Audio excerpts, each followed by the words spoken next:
Jakarta memberi kesempatan kepada orang Papua untuk melakukan referendum.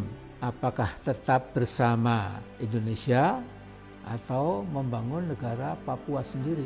Nah, pernyataan sikap itu diluncurkan pada 21 Juli tahun ini. Undang-undang otonomi khusus untuk Papua ditentang oleh hampir seluruh masyarakat di tanah Papua. Bahkan Lukas NMB, Gubernur Papua, Majelis Rakyat Papua dan Papua Barat, OLMWP, Free WP, WPCC, Solidaritas Perempuan Papua, Pemuda dan Mahasiswa Papua, semua menolak otonomi khusus Jilid 2. Di antara mereka ada bahkan yang mengibaratkan Otsus hakikatnya sebuah peti mati, coffin untuk rakyat Papua. Juga ada yang mengibaratkan otonomi khusus itu seperti makanan beracun yang berakhir dengan kematian Papua. Dewan Gereja Papua, BPCC, juga menolak Otsus Jilid 2 dengan alasan karena dirancang sepihak oleh Jakarta. Refleksi tahunan yang dipublikasikan pada 5 Juli tahun ini bertema Tuhan Otsus dan pembangunan Indonesia di Papua sudah mati. Tema itu menunjukkan kekesalan dan kemarahan masyarakat Papua yang kini sudah sama cerdasnya, sama pintarnya, sama tajamnya dengan masyarakat suku-suku lainnya di Indonesia. Sungguh sangat gegabah bila di antara kita ada yang masih menganggap seolah saudara kita di Papua kalah cerdas dan kalah pintar dibandingkan dengan suku atau etnik lainnya. Perkembangan cukup mengagetkan adalah apa yang terjadi di kantor Dewan Adat Papua, Bidap Expo Wamena pada 22 Juli tahun ini. Tatkala diumumkan sebuah petisi namanya Peluncuran Petisi Rakyat Papua Tolak Otsus Jilid 2, dan yang hadir tidak sembarangan.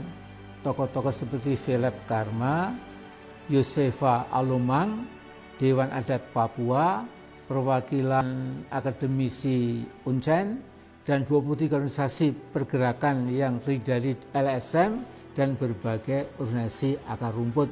Philip Karma mungkin lebih berpengaruh dari Benny Wenda karena ketekunannya di dalam menanamkan kesadaran Papua bahwa Papua bisa mandiri, terhormat, dan lebih punya masa depan daripada terus bersama Indonesia dengan segala alasan dan argumen.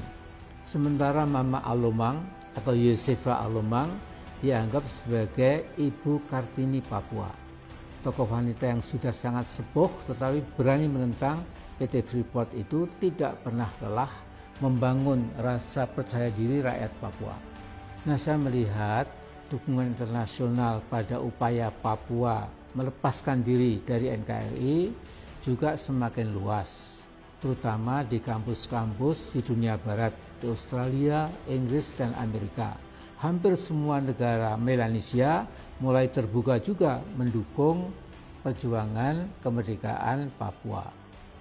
Pada 30 Juli tahun ini, rakyat Vanuatu di samping merayakan kemerdekaannya yang ke-40 juga menyatakan dukungan Vanuatu untuk kemerdekaan Papua dan Papua Barat. Pada 23 Juli tahun ini ada pawai ribuan orang di kota Port Vila yang membawa 2 bendera, bendera Vanuatu dan bendera bintang kejora Papua. Dalam setiap forum internasional, Vanuatu secara konsisten menyatakan dukungannya pada kemerdekaan Papua dan Papua Barat. Memang bagaimana masa depan Papua Barat dan Papua tidak ada yang sanggup meramalkan. Hanya saja dalam sejarah bangsa-bangsa sejak dulu sampai sekarang ada sebuah keajekan atau katakanlah lebih tegas lagi sunatullah, bahwa setiap kekuasaan atau rezim penguasa yang tidak peduli pada keadilan pasti akhirnya roboh atau runtuh. Soal kapan bukan urusan manusia. Manusia hanya berusaha, hasil akhir di tangan Allah Subhanahu wa taala yang Maha Esa.